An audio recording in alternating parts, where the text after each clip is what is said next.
আমরা 2 ভাই 1 বোন। আমি সবার বড়। আমার বাবা মারা গেছে 1 মাসে। আমরা খুব কষ্টে আছি। যে সহযোগিতা নিয়ে সংসারটা চালাইতাছি। আমি মানুষের বাড়ি গেলে আমার কাছে লজ্জা লাগে।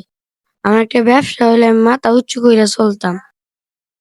এই যে অসহায় বাচ্চাটার কথাটি আপনারা শুনলেন, এরকম অবস্থা যেন আপনার আর আমার না হয়। এরকম অসহায় অনেক ফ্যামিলি আছে, কারণ বাবাটা মারা গেলে যে কিভাবে চলবে তাদের জানা নাই। তাই এই বিস্তারিতটা যেদিন আমি শুনলাম সেদিন ভিডিওতে আমি তাকে দেখাইতে পারি না, কারণ সে গ্রামে গেছিল সহযোগিতার জন্য। তাই আমি নিজের জায়গা থেকে কিছু সহযোগিতা করলাম। আমি একজন শ্রমিক মানুষ। তাই এই ফ্যামিলিটাতে আছে তার একজন বৃদ্ধ দাদি, তার 2টা ছোট ভাই বোন, তার মা। এই ছেলেটা দেখেন গ্রামে যাইলে মানুষ বিভিন্ন কথা বলে, যে এটা একটা চক্র, এটা একটা প্ল্যান। মানুষের কাছে বাবা মারা গেছে এরকম সহযোগিতা চাইলে, ও বাবা তুই এরকম একটা কিছু কর, মানে বিভিন্ন কথা বলে মানুষের গ্রামে যাইলে, বুঝছেন।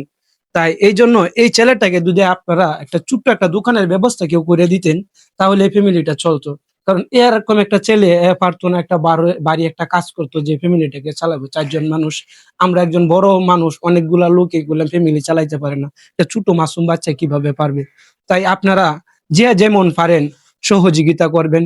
এই ভিডিও মধ্যে নাম্বার আছে, এই নাম্বারে যোগাযোগ করবেন, সহযোগিতা করবেন। আর যদি সহযোগিতা না করতে পারেন, এই এই এতিম বাচ্চাটির দিকে তাকায় ভিডিওটা শেয়ার করে দিবেন। আপনার একটা শেয়ার হইতে পারে, এই অসহায় বাচ্চাটার পাশে কেউ না কেউ দাঁড়াইতে পারে। তাই সকলে এই ভিডিওটা শেয়ার করবেন, আর যা পারেন তা এই বাচ্চাটির জন্য দান করবেন। হুম।